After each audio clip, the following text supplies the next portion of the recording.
He gives it a ride. That's popped up to right. Carroll's under it, and the Diamondbacks are heading back to the World Series for the first time since 2001. Unbelievable. No one saw this coming. Absolutely no one saw this coming. Randy Johnson, Tony Womack, Luis Gonzalez, Kurt Schilling. Those 0-1 Diamondbacks are smiling somewhere. Unbelievable. An absolute shocker. And the Phillies have been eliminated. I think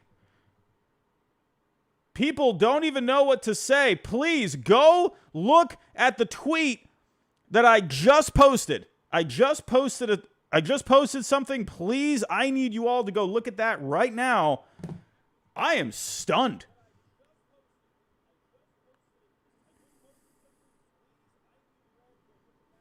I am absolutely stunned.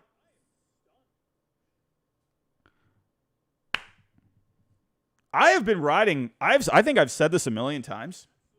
I've been riding this Diamondbacks train for a couple of years. I have been on that bandwagon now for a couple of years. If you have been with me on this channel, I have raved about the Diamondbacks. I have said for the last 2 years now, watch out for this Diamondbacks team. They got a lot of talent. Even when they were, down pretty bad a couple of years ago, I still saw the talent that was coming up. They still had some pretty solid players. Coming into this year, listen, go to the video that I posted. I posted a video. It didn't get really a whole lot of traction. Go to that video that I posted before the year, even before the season started. It was called 5 Teams That Could Shock the World. I had the Diamondbacks as one of those teams. I saw some potential in this Diamondbacks team. And yeah, I had them getting knocked out early on in this playoff run. I just figured, I'm stunned. I am stunned. I really don't know what else to say. I usually have a lot to say. I usually have all the words. I usually never shut up. I usually never stop talking. I'll ramble on about just something random for just too long. Especially when my Red Sox come in the picture. I just have almost no words. This Phillies team, it felt like the Phillies had all of the momentum. It felt like they had it. It felt like they had something. Something. As soon as they got into that wild card round, knocking off the Braves, there just felt like some magic there. And all of a sudden, they're out. And it's almost like you can't even believe it's happening. And this is a shocker. And I said this coming into the series. I said this with Ballcap Sports. I said, and you can go back to that preview stream. I said the Phillies better not take this Diamondbacks team lightly because they are looking at a reflection of themselves from last year. This is what the Phillies were last year. No one saw what the Phillies doing what they were going to do last year. They had stars, they had talent, but not many people were picking the Phillies to go on that run last year. And I said this Diamondbacks team could have that similar build, that similar chaos-inducing team. I said it. Said they better not take them lightly. And I actually think, go back to Game 3. The Phillies had a 2-0 series lead. It felt like the Phillies were going to cruise. And all of a sudden, the Diamondbacks won a game. And then they won another. Then they fell down 3-2. It felt like at that point, okay, all right, probably over. Then they won another game. And all of a sudden, they added a run on in the beginning of this one. They added another. Phillies took the lead, and you're thinking, okay, all right, that's probably it. The Phillies, they're gonna ride here. They're gonna be good. And then all of a sudden, the Diamondbacks scored another, and then another. Another inning passes, and here we are in the bottom of the ninth. And then all of a sudden, the Phillies are just done. It felt like it just happened so quick. And I still can't believe, honestly, I really can't believe this. Because this Phillies team.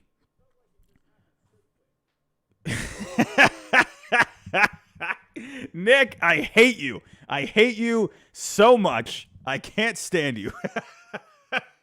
Yes, I know. I said, but listen, call me if I had a clown nose right now, do I have anything that I can put on my nose, like a clown nose? Yeah, I said it. I'm sorry. This is why I'm stunned. I thought that Dodgers team was going to be too good. I thought they were going to get swept. I'm stunned. I mean, I still don't know what to say. But, Nick, you are absolutely right. I look like the biggest clown on the face of the planet right now. I do. Thank you for keeping me accountable, Nick. This is why I appreciate you here in the chat. DeAndre Falcon, how you doing? Attaboy Phillies. Doesn't feel good, does it?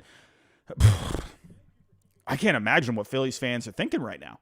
I can't imagine it. I can't. Because you just felt like you had a World Series winning team. It felt like the magic was there. And all of a sudden, it's gone.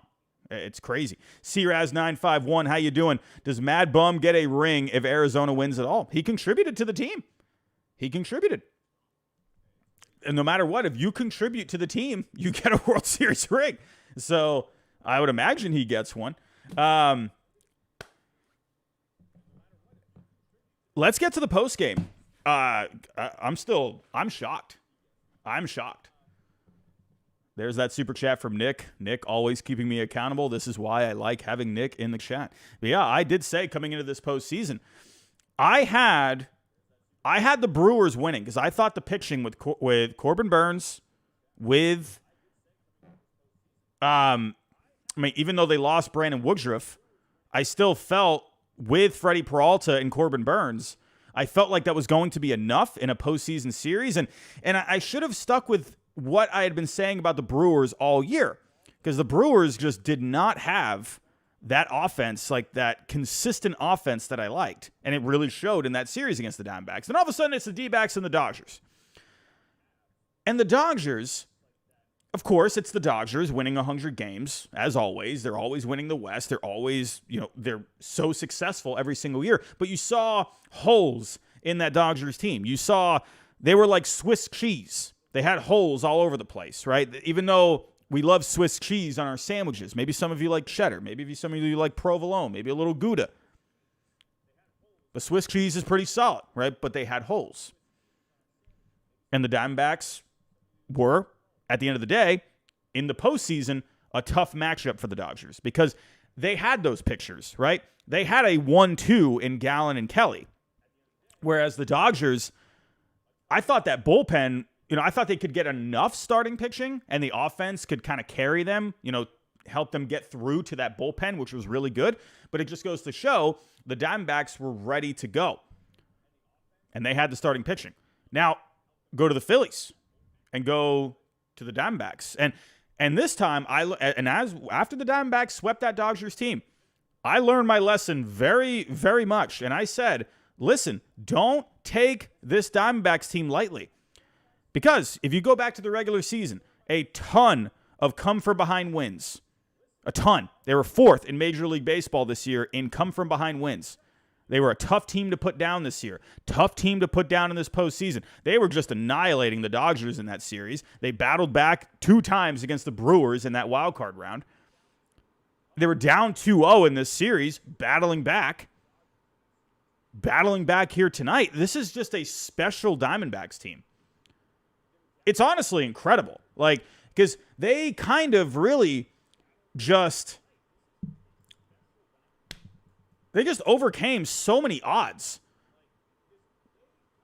It's pretty incredible, all right? Because you can look at all the stats, and the Diamondbacks, the one thing if I can come up with a couple of words to describe this Diamondbacks team, like on the fly, they just are really solid in a lot of parts of their team, right? Didn't have this incredibly deep rotation, but they had a good 1-2, right? They had a a solid rookie in Fott, and I'll get to Brandon Fott here in just a second. A good bullpen that came together at the end of the year, bringing in Seawald, that ended up being huge. I loved that pickup for them when they did it. The offense, but I think give credit to this offense. It was an offense this year that was really hot and cold.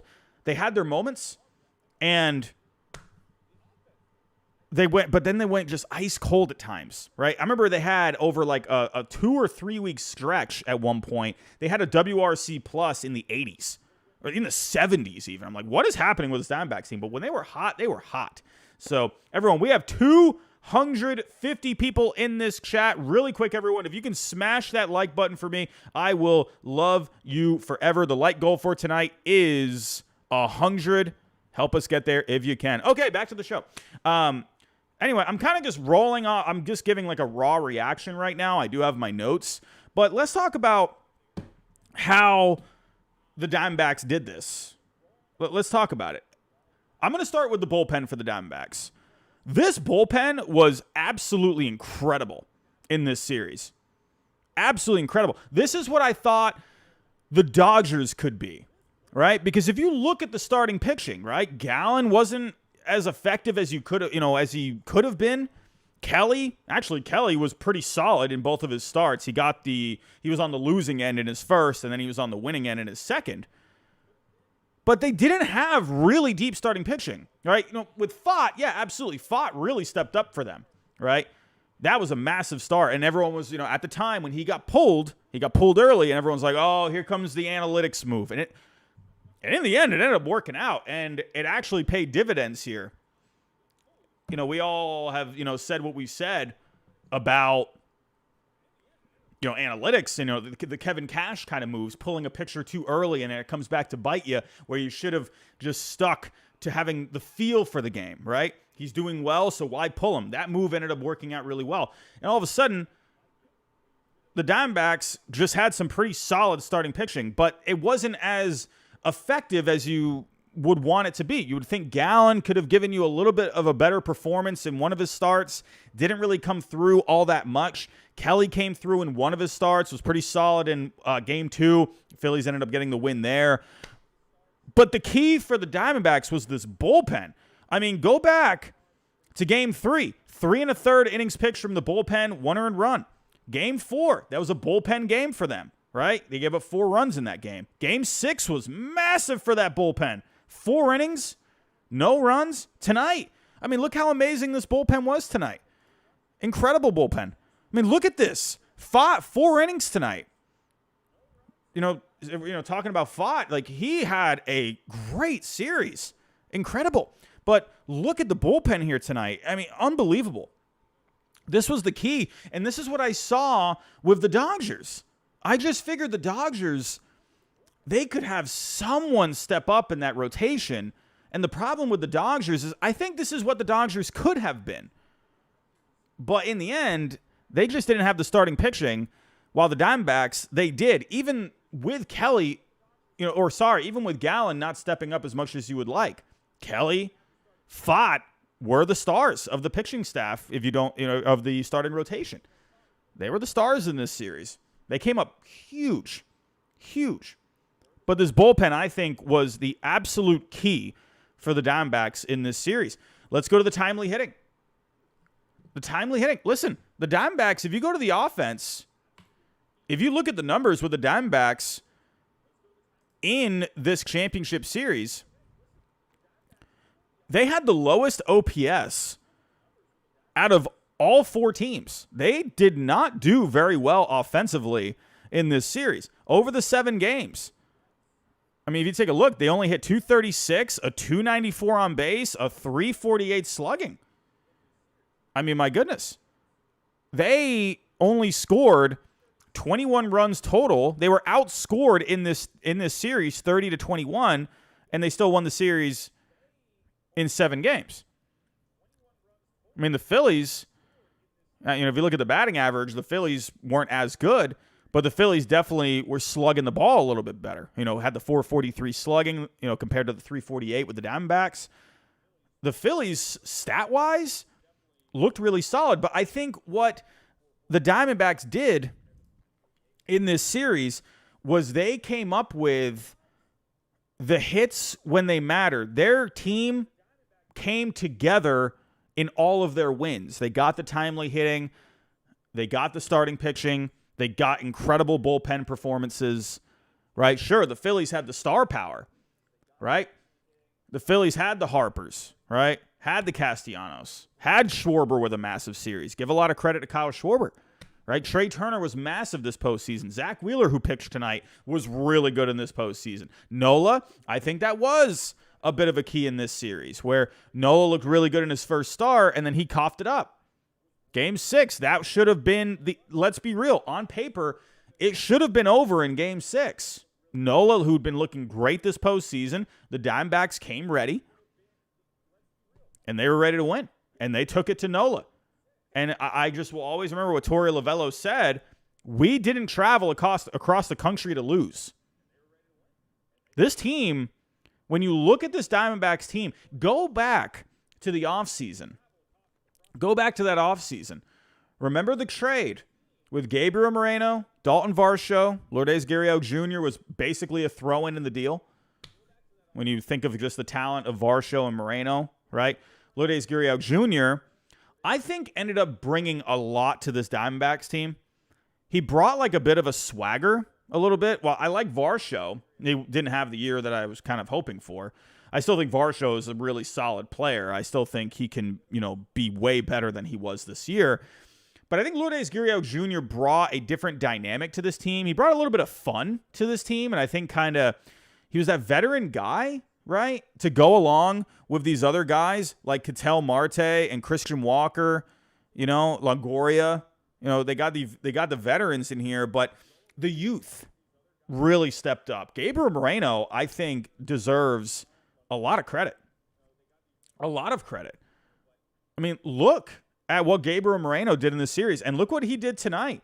Gabriel Moreno had the base hit in the first that moved Carroll over to third, right? And then Walker ended up driving him in, and hey, had the base hit in the fifth. That gave them a 3-2 lead. They never looked back after that. Gabriel Moreno had many good moments leading up to this point in this postseason. I posted how many times of Yugi from Yu-Gi-Oh! That little why wasn't it me? That little the meme or whatever, and I put the Blue Jays hat on it. And I think I posted that like probably 10 times during this postseason. Every time Gabriel Moreno came up big for the Diamondbacks. The Diamondbacks, when you just really look at this team, I think a lot of people have overlooked this team. I did see something special with this team coming into the year. I just wasn't sure how far they were going to go. I didn't know if they were ready to get to that next level yet. I think a lot of people thought, like, hey, you got these guys like Corbin Carroll and Moreno, fought with the pitching. You knew this could be a really good team, but this quick. But you're starting to see that in Major League Baseball now.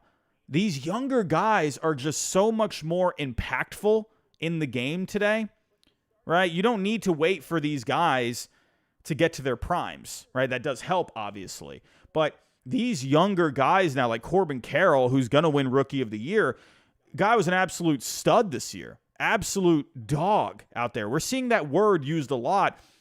But when you look at this Diamondbacks team, there was just a lot of that with this team. Just a good group of guys. It's like a great blend of the youth, of the veterans, right? These hard-nosed kind of players, but also these goofy kind of players at the same time that can have some fun. Bringing in Tommy Pham at the trade deadline, I thought that ended up being a really solid move. He came up with a couple of moments. He had the back-to-back home runs in Game 6 with Pham and going blank. It was Tommy Pham and Lourdes Gurriel Jr. He ended up coming up big, and that was, he was part of that trade. So I just think everything came together for the Diamondbacks when you really think of the offense, right? Game 3, Ketel Marte with the walk-off base hit. Alec Thomas finally coming through. This was another young player that could be really impactful for this Diamondbacks team for years to come. The game-winning homer in Game 4 that tied the series. Game 6, they came out aggressive. I mentioned the back-to-back homers. The Diamondbacks were not an overall amazing offensive team, but the bullpen held it together, and it let the offense come up with the offense that they needed. They didn't need a ton, but they just needed enough. And that was really all it took. Because so many parts of this team stepped up for the Diamondbacks here. And that got them to a World Series. I'm still stunned. I'm still absolutely stunned.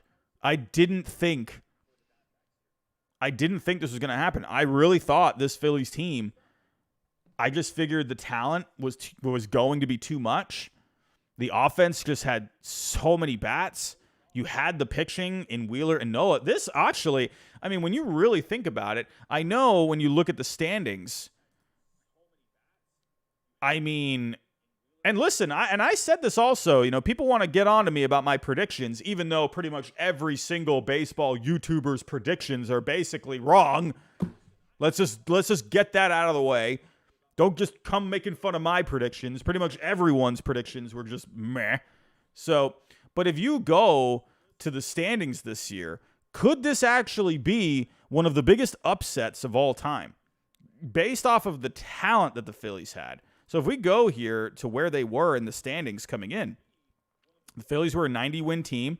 Diamondbacks were 84. Now, when you think of those teams, with this amount of wins in the regular season, I mean, there's not a lot of teams with this amount of wins that have made it to the World Series. You think of the Cardinals back in 2006. That's like the first one that people will think of. You think of the Phillies last year, right? I think the Phillies had 87 wins last year. But this just goes to show the wild card actually might be working. Remember how people were complaining about this wild card, right? About the third wild card, okay? And everyone was complaining about the layoff for that first round. Could that be a thing? I think you could look at it. I think there could be something there to look at.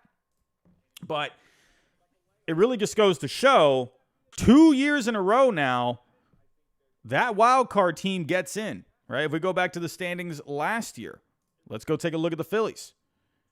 Last year, remember the Phillies, they were kind of chugging into the postseason. I don't mean that in a good way, right?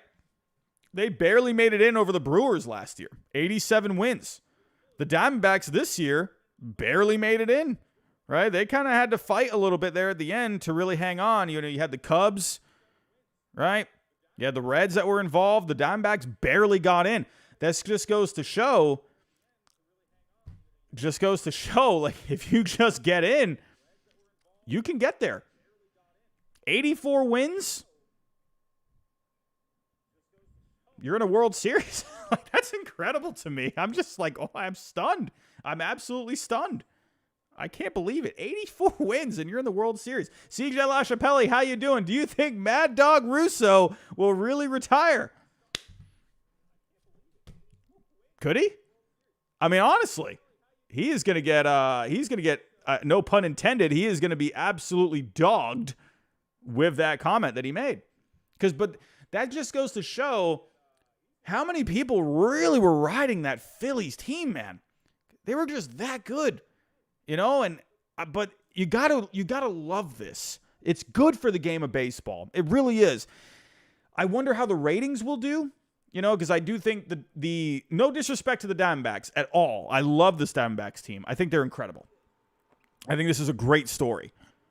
Who knows? Maybe the ratings will actually be pretty good, but I do think, and I don't mean this as disrespect, but I do think Major League Baseball was hoping for the Rangers and the Phillies just because you had those more established superstars. Again, no disrespect to the Diamondbacks. That's not a slight to them.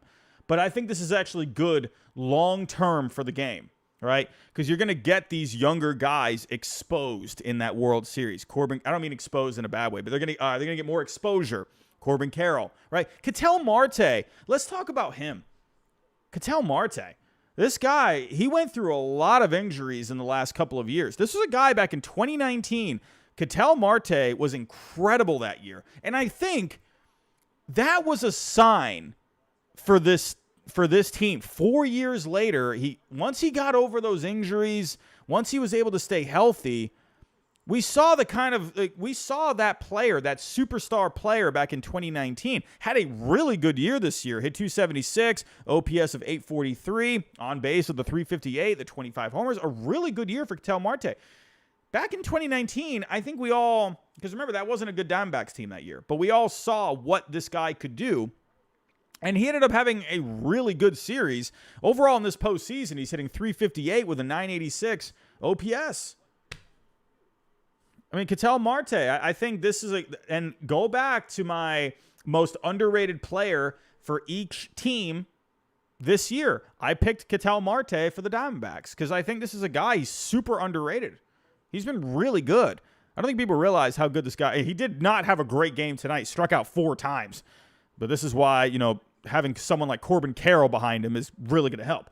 CRAS951, how you doing? $1.99. That LA-Atlanta Cancun series is going to be wild. Man, they're just going everywhere, man. They're going to Cancun. Man, oh, man. Nick Kowal, how you doing? I knew Nick would be here.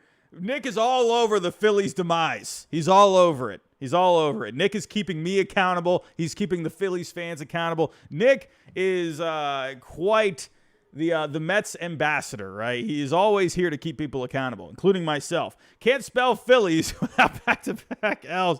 Nick, please, it's time for bed. Nick, it's bedtime. It's bedtime. Come on now. But he is right. He is right. I am J-Rod. Robbie, why are you stunned? The worst teams beat the best teams during the regular season. I know. I mean, I'm still processing this. It's more because of the feeling that the Phillies were giving you. But the Diamondbacks were quietly just showing you what they could do. Like, they were giving you these little moments, right? And I think the overall feeling, maybe this is just my opinion, I felt like the overall feeling was that this Diamondbacks team, all right, okay, they have some fight, right? Okay, wow, they forced a Game 7. But I think people thought it was just not going to be enough, especially at home in Philly. I'm stunned. I really am. I've said that a million times now, but it is what it is. We got 350 people in this chat. Everyone, thank you for stopping by. This is our most viewed stream so far in this postseason. I greatly appreciate it. If you can, hit that like button for me. The like goal for tonight was 100. And we're at 125 now. If you can actually help us get to 200, I will love you forever. So here we go. Getting back to this. So Merrill Kelly. Let's talk about Merrill Kelly here. He's next up on my list. I think Merrill Kelly really deserves a lot of credit because remember, coming into this series, remember that post-game interview, the pre-game interview in Game 2. Remember that? He was saying,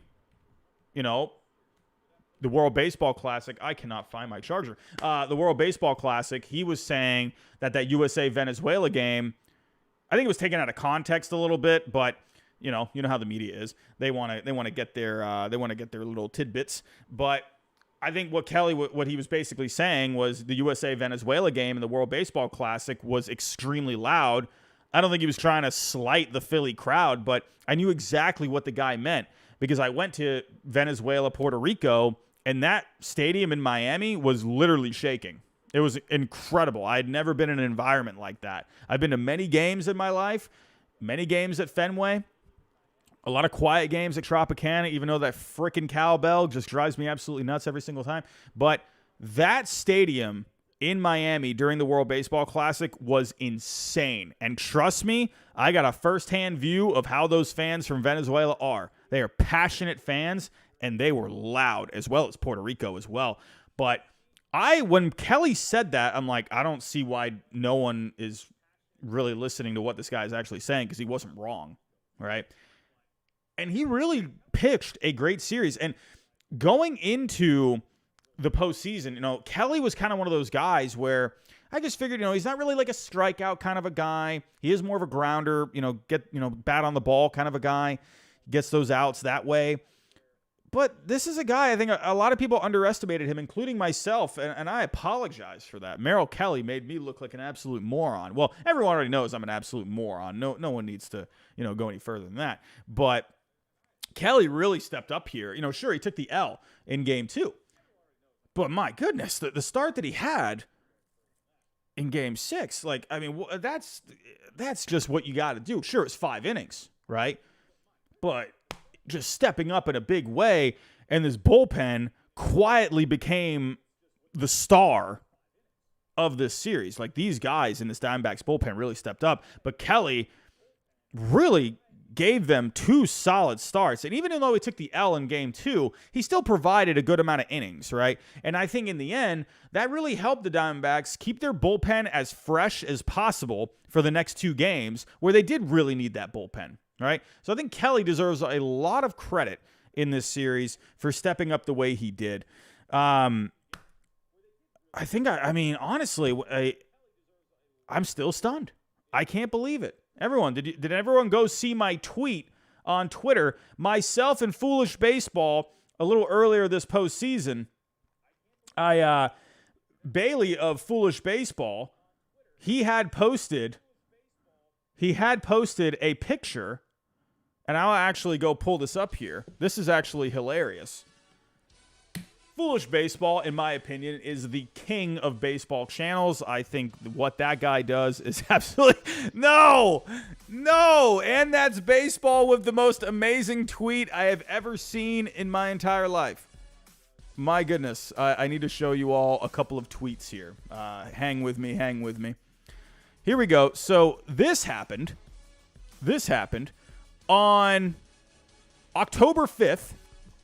This happened, everyone. I'm going to give you, I think I accidentally looked into the future. This is a complete accident because I have a potato for a brain. So I definitely didn't see this coming. But I think I actually accidentally saw the World Series. So Bailey, he posted this. He posted a tweet saying the Brewers and Blue Jays actually won their wild card matchup in terms of ex-WOBA. And I just happened to notice, okay, the Rangers are at number 1. The Diamondbacks are at number 3. I jokingly said, so what you're saying is Diamondbacks Rangers World Series? Did I just accidentally, on October 5th at 4:37 p.m., did I accidentally see the World Series? This honestly sounds like something I would do because I don't actually have the brain power to predict it, but I can accidentally predict it. Huh. I was just joking because I just saw that, okay, Rangers are number 1. Oh, Diamondbacks number 3. Okay. All right. Well, I'll jokingly respond. And there it is. The World Series. I accidentally predicted it on October 5th. So... nope, that is not a prediction. That is just a potato brain kind of a moment that accidentally got it right. Well, I didn't get it right because I actually made a video on my predictions, and I picked the Orioles and the Dodgers. This is what I need to do. I need to stop doing predictions, and I need to accidentally just make picks. That's what I need to do from now on, okay? I'm just saying. So, no more predictions videos.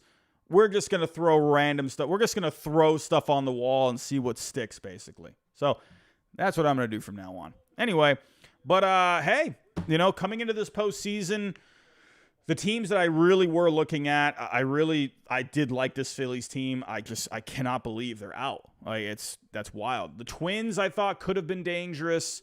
The Astros, of course, but the Rangers, I knew of those bats. They definitely had the potential, but I just wasn't sure about Nathan Eovaldi at the time because he wasn't looking great going into the postseason, but he stepped it up at the right time. And Jordan Montgomery, I knew would be fine. I was just worried about the depth of the Rangers pitching, and I honestly thought, maybe Glasnow and, Eflin could have been enough for the Rays, and hey, the Rangers plowed through them. Those bats are incredible. And then the Diamondbacks, I thought, okay, they can make the postseason this year. Probably get knocked out a little early. They're not quite ready yet, but they have completely made me just look like a complete moron. All right, but here I am with a channel. I don't know. I don't know what the heck I'm doing. I'm just a fan, everyone. I'm not an expert. I'm not trying to pretend like I'm an expert. I'm just giving my opinions, and most of them are wrong all the time. But I will get something right here and there. But everyone, let's get to the World Series. Let's get to the World Series here. So we got an interesting matchup. I'm not going to do a full preview right now. I will do a preview in the next couple of days, but I will be doing a preview with Ballcap Sports as well, so make sure you look out for that. I'll be doing my own preview on here as well in the next couple of days. But let's kind of go see what this matchup could look like, right? So if we were to take a look, let me pull up the Rangers and the Diamondbacks. Here we go. Here we go. Everyone, while I'm getting this pulled up, I know it's annoying to say, but if you can, just hit that like button for me. It helps with the algorithm. I promise it really helps. It really helps. Here we go. So let's go to the Rangers. I cannot find the Rangers on here. There we go. All right, so looking at this. Now, if we're looking at the lineups for the Diamondbacks and the Rangers, I mean, I think you clearly have to go Rangers right now. I think the way they're hitting, the way these guys are just swinging the bats, I think you have to lean Rangers right now with the offense. They're just putting runs up left and right. Adolis Garcia is driving in every single run in the absolute freaking universe right now. Corey Seager is just nails. Marcus Semien was looking like he was waking up there a little bit towards the end of the series. So I think this offense, Evan Carter, and this is what another thing I love about this postseason. You're getting star rookie players stepping up. Stars.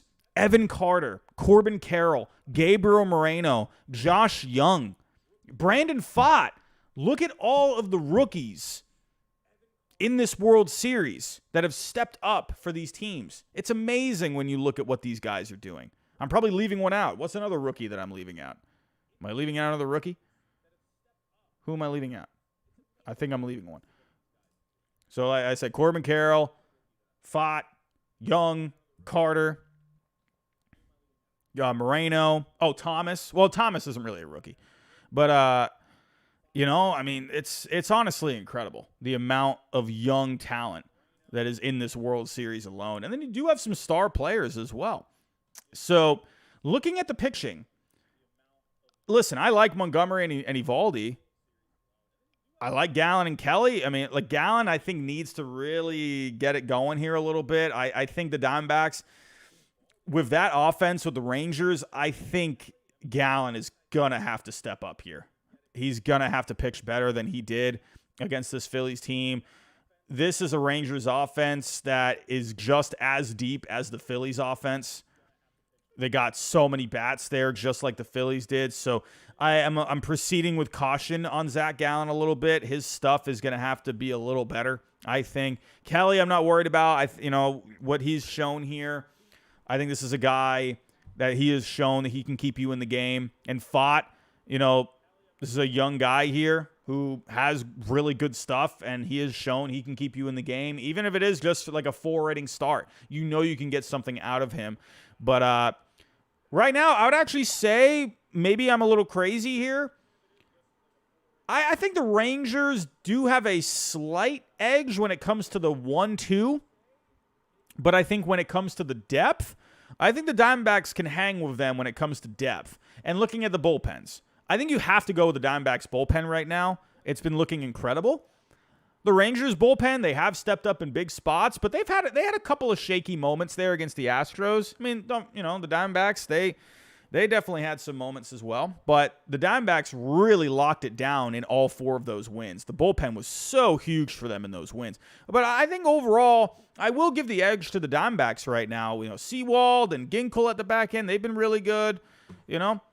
I like what these guys have been doing here. Ryan Thompson has been coming in, Castro. I do like Leclerc here. Spores, he's come in a couple of times, but Chapman, it feels like they've really just tried to stay away from Chapman. So for me, I'll go edge in the offense for the Rangers. I'll give it like a slight edge in starting pitching for the Texas Rangers. But I think the Diamondbacks can hang when it comes depth-wise, when it comes to a full series. And bullpens, I'll give the edge to the Diamondbacks.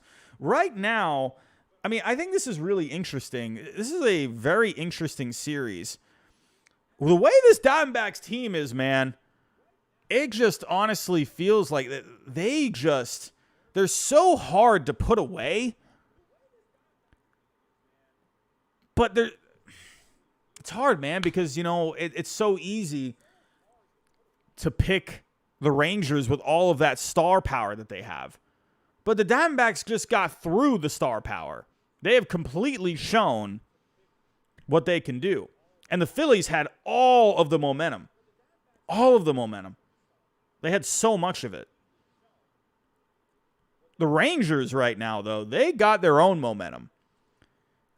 It's tough. This is a really tough matchup. And you know what? I'm going to do a poll with 300 people here in the stream. Look out for the poll, everyone. Look out for the poll. Here we go. Here we go. Who wins? I'm so interested to see what this poll is or what the results are. Who wins the World Series?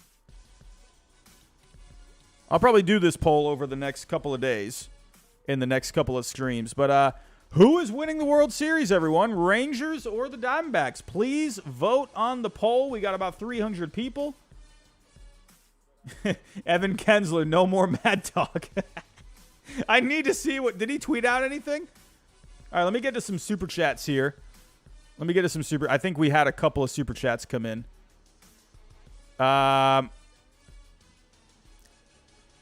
Smith Crazy, how you doing? We had the $5 Super Chat. Enjoy your thoughtfulness, man. I appreciate you, my friend. I enjoy you. Thank you for stopping by. What do you think about the D-backs and the Rangers not hating each other going into the World Series? Will it completely kill the ratings? I do wonder what the ratings will be like, but I think the Diamondbacks, they have a bit of a... I do think the Rangers and the Phillies, they had that star potential, right? They had that star power, right? So I think that could have helped, but I think this Diamondbacks team, they're the underdogs here, and everyone loves an underdog, right? So I do think this World Series still can be really good. I actually really think this could end up being a really good World Series. I mean, who saw this National League Championship Series being the way it was? I think a lot of people were going with a sweep from the Phillies. I really do think that. I think the Phillies were riding high into this series. And again, I'll say it one more time. I said it coming into the series. I said, don't take this Phillies team, or the Phillies, they better not take this Diamondbacks team lightly, because it was a reflection of themselves from last year. I'm not saying they took them lightly, but did they maybe overlook them a little bit?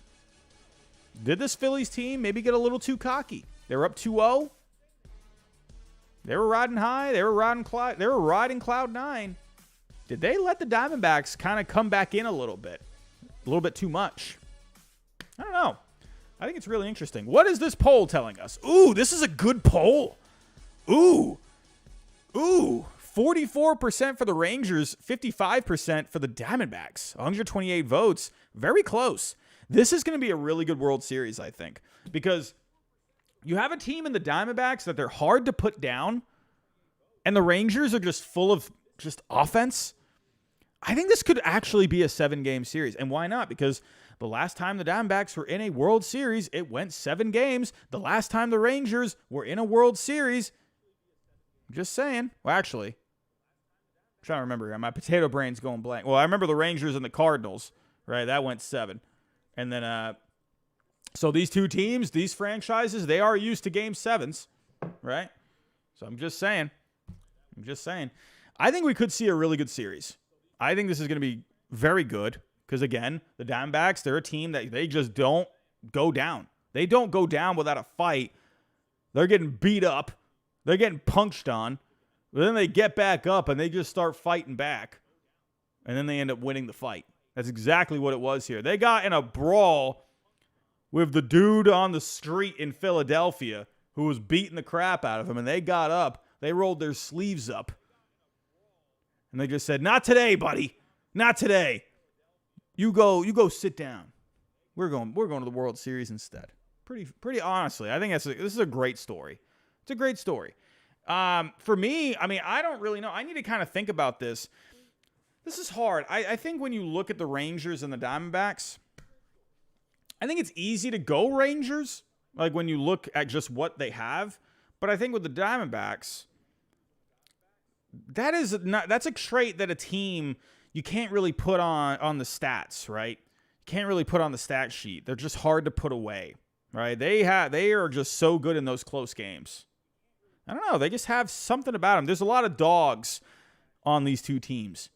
I think this could go 6 or 7 games. I don't think it's going to be a short series either way. I would not be surprised at all for it to go 7. I would not. But what a great night. What a great game 7 here. This is incredible. I'm still processing this a little bit because I really thought the Phillies were going to do it.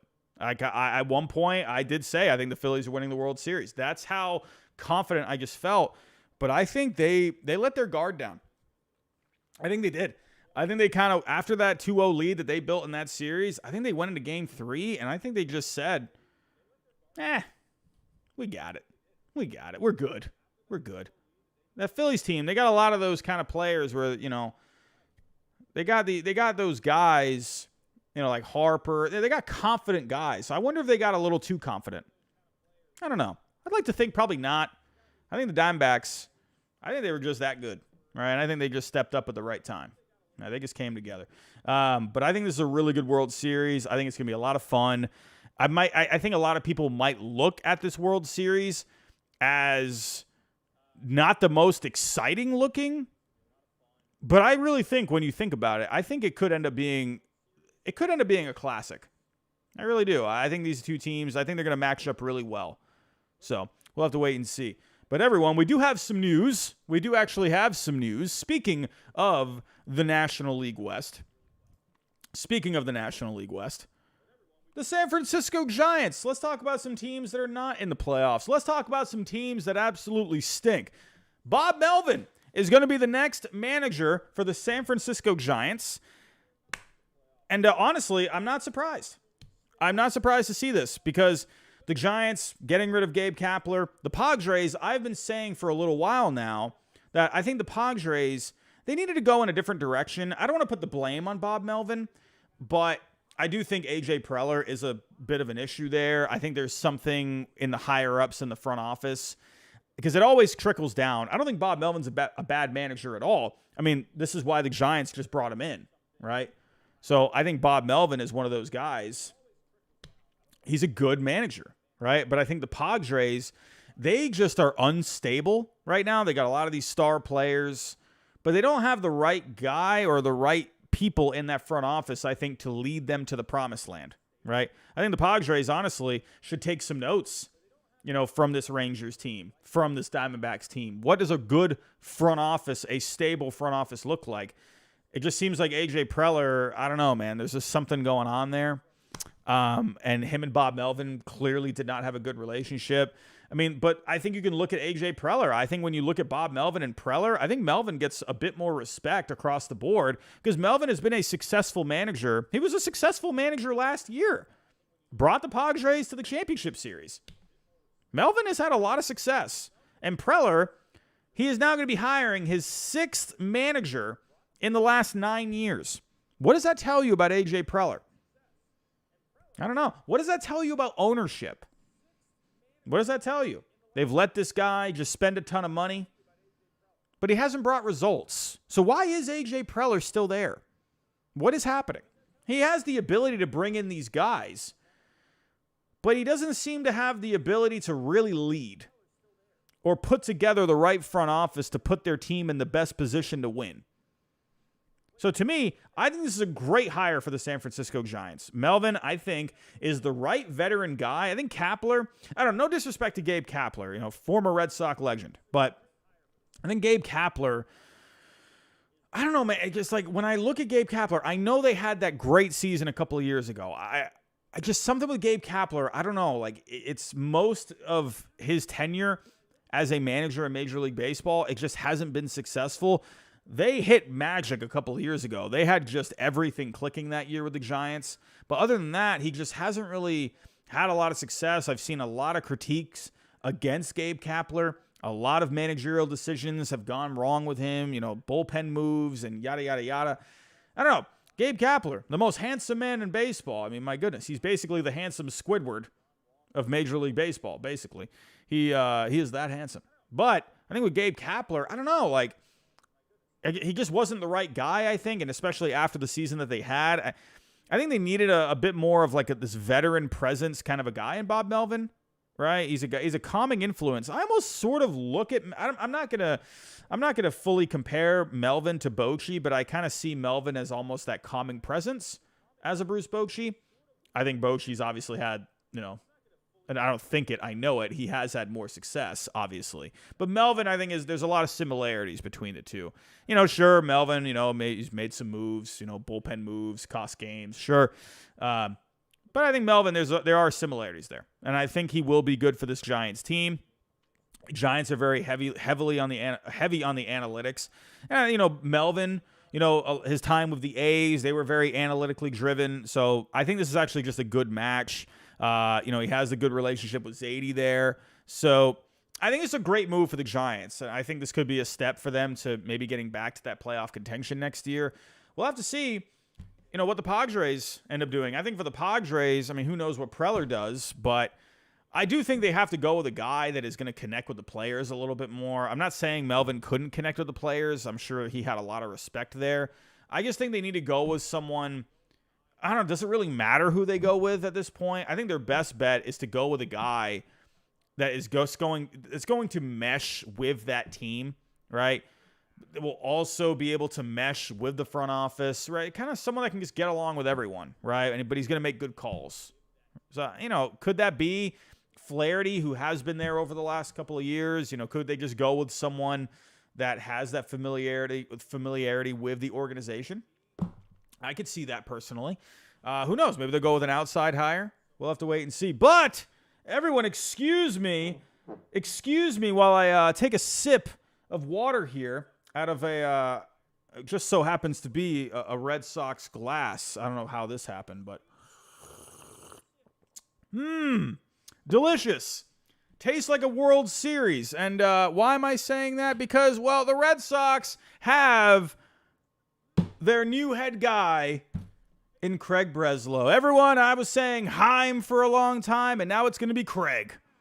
We're going from Heim to Craig, ladies and gentlemen, and I'm happy about this. I think Craig Breslow, I was getting onto the Red Sox here over the last couple of weeks. No one wanted to work for the Red Sox. No one wanted the job, right? None of the top of the list people really wanted the job. But they found their guy, and I think, personally, this is the best all-around guy based off of the list of candidates that actually wanted the job. I think Breslow was the best possible option. And here's why.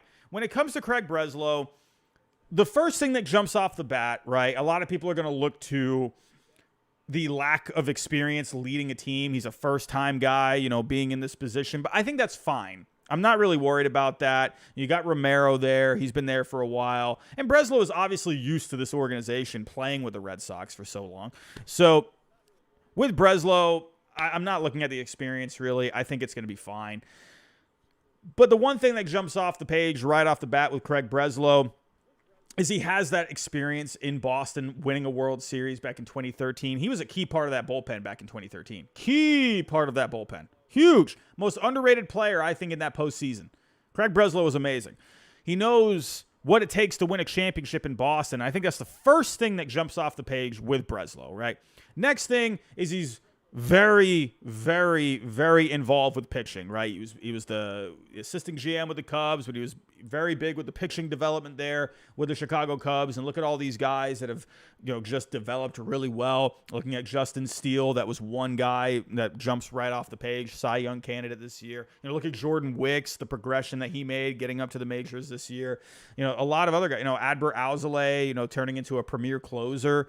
A lot of good pitchers have really done well with the Chicago Cubs over the last couple of years. And Breslow, he's been the head of it. He's very, very big on the analytics when it comes to the pitching, looking at the shape of pitches, looking at just the overall statistics when it comes to pitching, right? Big on the mechanics, obviously. He's just takes that more analytical, more scientific approach, right, when it comes to the pitching aspect of things.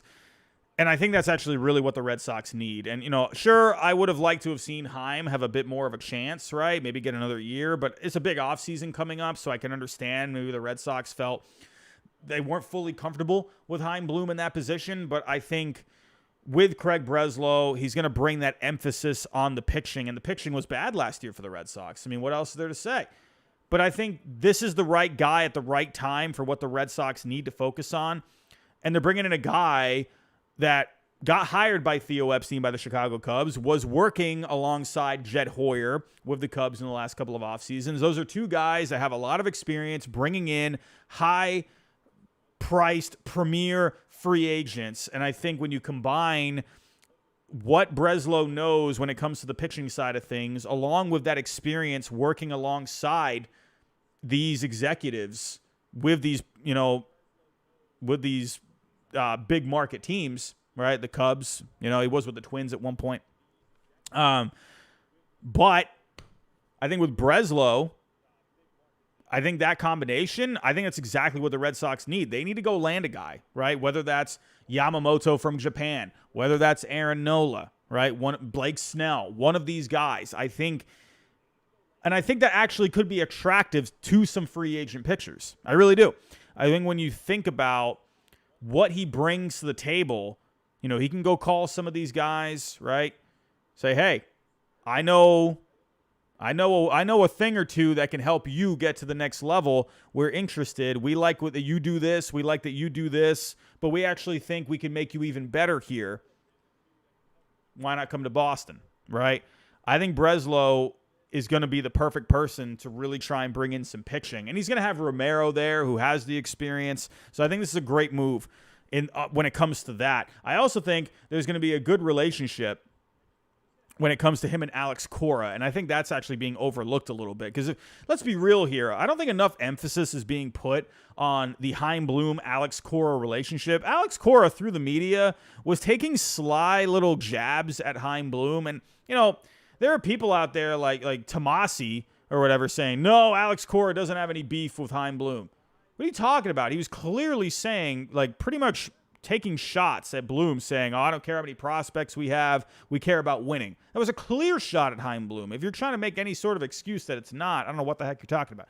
But I think with Breslow, look at those two guys. Cora playing 15 years in the major leagues. Breslow, 12 years in the major leagues. Both winning a championship in Boston. I think you just have that mutual respect between those two.